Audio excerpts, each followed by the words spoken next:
الزمالك في الدقيقه الثانيه من زمن الشوط الثاني. عرضيه والهدف. هلا هلا هلا هلا هلا هلا هلا هلا هلا يا عم هلا. هم عارفين وشاطرين ان الفاول ده الاول. شوف الكره دي، شوف الرفعه دي، يا ولد عليك يا حازم يا امام، ولمسه جميله. نقله حلوه قوي قوي.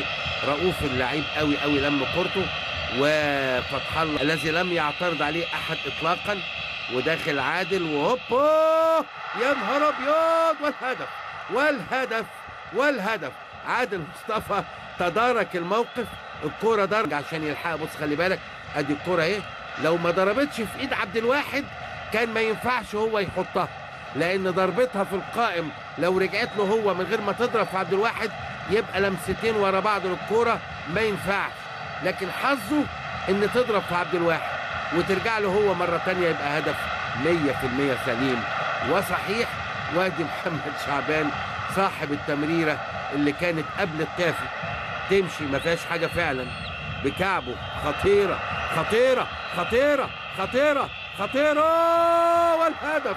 خطيره والهدف. خطيره. وايه، في صفاره ولا ما فيش؟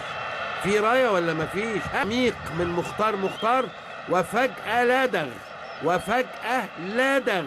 هل ده متسلل ولا غير متسلل؟ هنشوفها ونعيدها ونزيدها مليون مره، لكن هدف في النهايه. المساعد رافائيل زيدر ما رفعش، واحمد عبد